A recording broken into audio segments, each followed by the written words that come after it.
Chris from Games You Loved. Hey, Craig. What are you doing here? Have you come to show your wares or just come for a nosy round?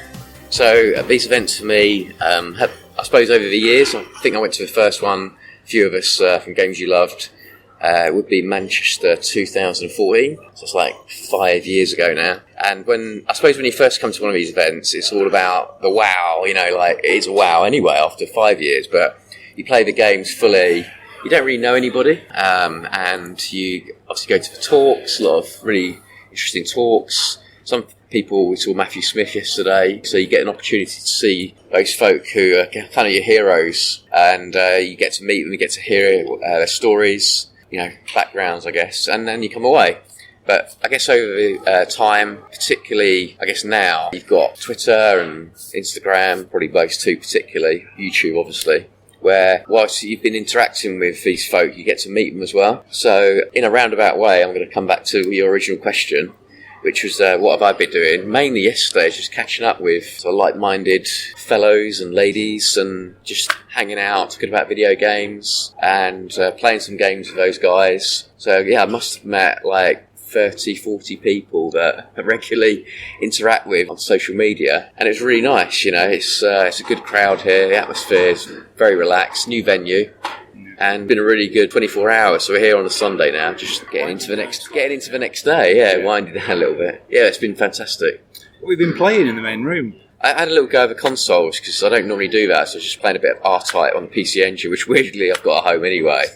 But sometimes you don't get to sit down and, sort of do it in an atmosphere. I quite like playing games, I think, when other people are playing games. It's got a sort of thing about it. I mean, they had the arcades turned on last night with not many people around when they had an after party, which is cool. But I quite like an arcade that's busy. So, arcade-wise, just playing a bit of Power Drift. Big fan of that game. I quite like the hydraulic version. Yeah. Haven't got that here. Space Harrier. Massive, huge fan of a rolling cab they have here. So I got a chance to play that. I haven't played that, I don't think, since the late 80s in Southend. Right. I'm sure they had one there. In fact, I have a photograph of my brother, which, if you follow us on Twitter, you might have seen, wearing his stonewashed jeans, his less mint green jacket, Deodora trainers, and a kind of Rick Astley kind of mullet. He couldn't be more 80s, could he? He had it all going on. He hates that picture, I think. But I put it up on a regular basis. So red carpet, Southend. I can't remember the name of the actual arcade, that one. It was a big old arcade. They had a Dragons Lair as well, a Road Blasters, an Outrun, and a Space Harrier. I mean, it's like I'm like going into dreamland now. I'm an Outrun fan as well. You are, aren't you? I love Outrun. That's a cool T-shirt you have there. You can't see the T-shirt, but it's an Outrun T-shirt. I've not mentioned this a lot online, but at the last Play Expo at Blackpool, I won the Dragons Lair tournament. I don't want to, I don't want to talk about it, but you will now. Yeah. I mean, when I say don't talk about it, I mentioned it daily for months online. Fair enough. I was quite proud of it. So did you complete it then? Yeah. Wow. That's a one to do, isn't it? Do you know what? Everyone was lined up to have a go on it, and everyone's getting 3 or 4 screens in, and everyone's having like a trial go to get used to controls and then having a go on it. Came to me, in normality, I'm quite a placid person. I'm not cocky in any way. I got on stage, and the guys handed me the controller and went, have a practice run first. And I went, I won't need it. And I winked. Why did I do that? Because you knew that game inside out. And I got on it, I got to the end. I won a Mario Cup, which is completely unrelated. Yeah, I was going to say, can't you win the cab? That would be pretty awesome, wouldn't it? That would be superb. So you've been on a few cabs here. Yeah. If you were to own a cab, what would it be? See, again, not everybody follows us on Twitter, but if you follow us, a few, in fact, Twitter's run by a few of us. Matt runs Twitter, he does a sterling job, I have to say. He's probably more on the wrestling game side, he absolutely loves wrestling games, so he would go for, I guess, 4-player WrestleFest. I used to be Outrun. I mean, the game itself is beautiful, but having gone on that Space Harrier cab, just the look of the damn thing, it's just a work of art.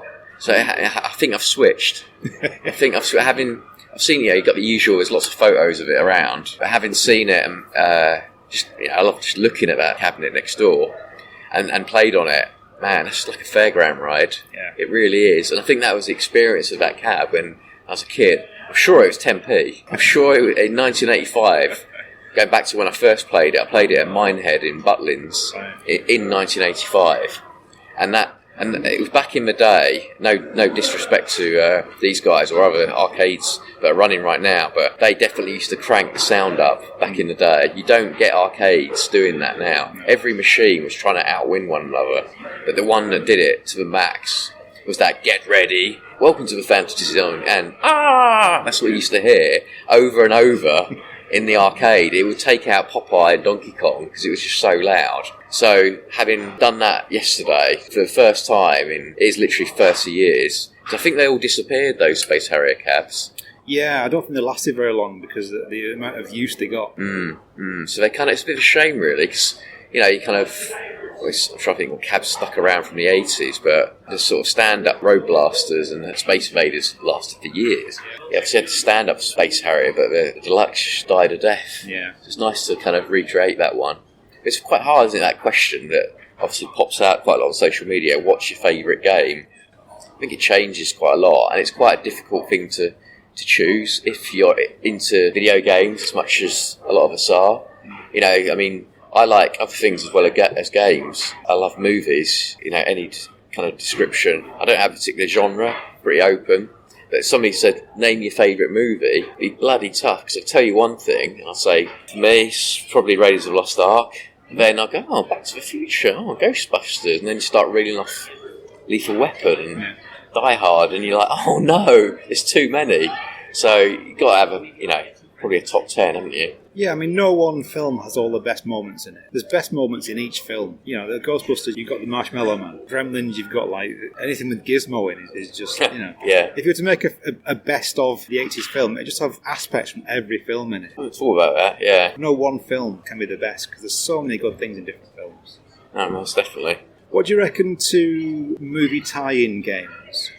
I've seen quite a few online. Villa Such played a lot of the Elite ones, like the Fall Guy, Okay, yeah. Dukes of Hazzard, and the awful games. What do you think to any of the better ones? I remember Highlander, which got slammed, I think. I was 12 years old, I guess. Just didn't really think about it in that way. I used to read reviews as a kid, but I don't think I was wasn't that influenced by reviews. Bought Run the Gauntlet, for Christ's sake. And I actually quite like that game, because I like the TV show. It's cheap. I mean, I watched it back, the TV show. It's so unprofessionally done. It really is, shot on a camcorder type thing. It's almost like a thing now. It's two sides of a coin. One is that some of those are, obviously bad games.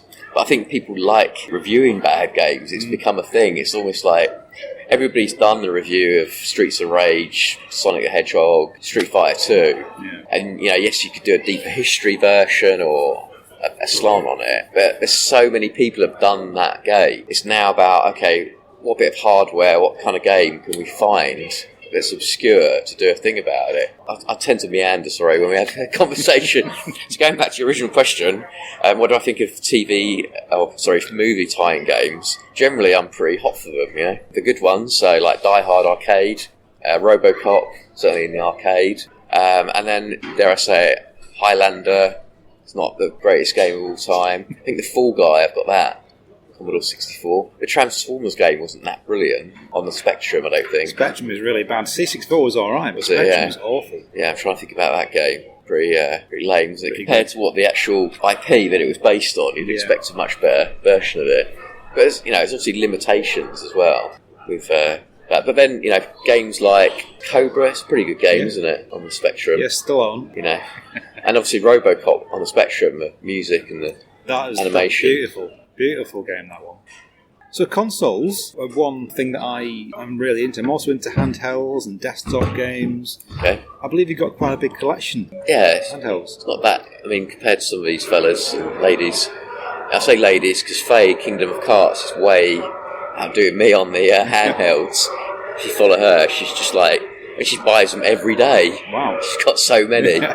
Tiger as well. They took them out. Bad games, but they look so good. They look really cool, the artwork, and there's a lot of them based on old arcade classics or classic Mega Drive games and Master System games. But yeah, I've got, I don't know, I've never really sat and counted. Most of them are car boot sales. I picked them up, probably over the last 20 years for pennies, really. So I've got a fair few Tigers, Grandstand, various Kong games, because they made sort of rip-off. Crazy Kong, I think, is a Grandstand game. fairly rare, that game. And I've got all the Coleco tabletops, which are a bit hard to come by now. So that's Frogger, this Pac-Man, Gallagher, Pac-Man. So they're like VFD, Retro Man Cable Service technology. Yeah, with the display. That's it, yeah. And they still fire up, after like 35 years, which is remarkable. Is that how long you've had them for? Some of them I've got from original, yeah. I mean, if you're talking handheld game, again, slight fake, so it's BMX Flyer is the one. I mean, people go, what the hell game is that? But it's just the music. Now I've said it, I can hear that kind of did, and it's that and the because it was coloured LCD, which was pretty advanced for the time. But one thing I do love is playing Game & Watches, which was just like one colour. So when that came along, get like coloured display, it was pretty impressive. It was mind blowing. It was.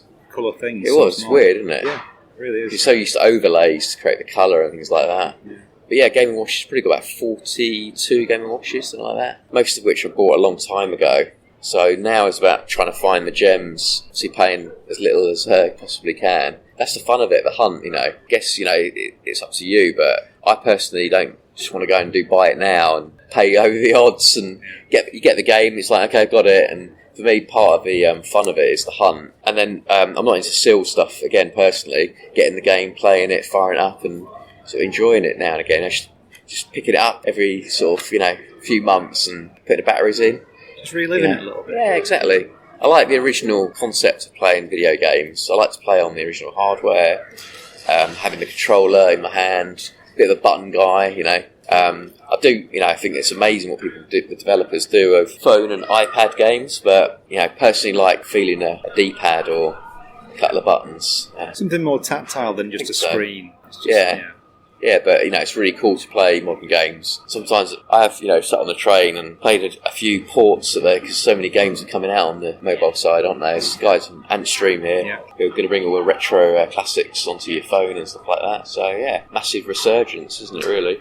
I saw the Antstream, and the fact that it's on tablet, great, phone, great. I want to sit in my front room and play on a big telly. That's what I see gaming as. Yeah. So it's coming to Xbox as well, and that is perfect for me. I want a controller, I want a big telly, I want the front room TV to be the games thing for me. I'm okay with a little handheld, but I'm not really a phone gamer at all. No. Tablet gamer now. I want a controller. Well, answer me this then. Last question. Go on. Answer me this. I might not answer. You build it up so much. Which is better, Spectrum or Commodore 64? In what respect? So I'm going to drill you back on there, because you've got graphics, gameplay, sound. Sound we know about. I mean, there's some good sounding bits on Spectrum, but I think the SID chip, and the sound of the sort of arpeggios and that from the Commodore. I think like Commando, Rob Hubbard, it's just a beautiful sounding game, isn't it, really? It is.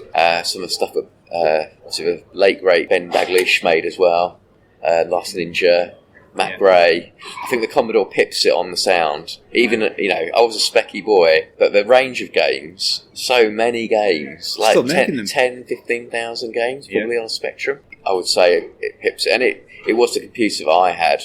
I had a mate who had a Commodore. He was always a bit posh, I think. Not particularly, because it's pretty more posh if you had a BBC Micro. Yeah. You were probably the headmaster's son or something.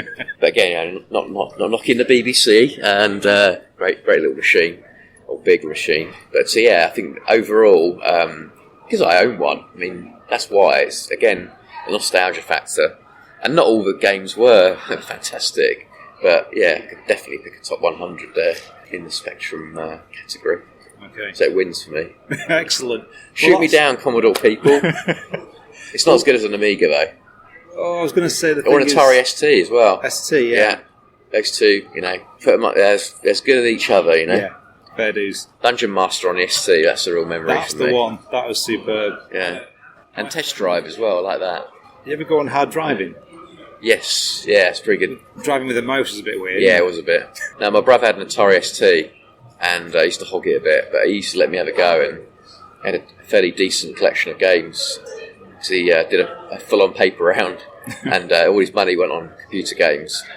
And yeah, Dungeon Master was a mind-blowing game for the time. Must be about 1986, 85, that game. 85 even, probably. Brilliant.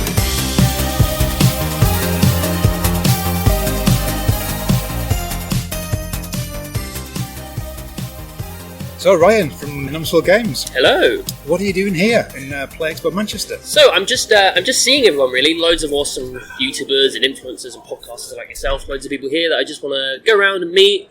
And non-work wise, obviously I want to try and play lots of arcade games. So yeah, just an awesome event so far. Awesome. Did you get on many machines at all the weekend? Have they been a bit full?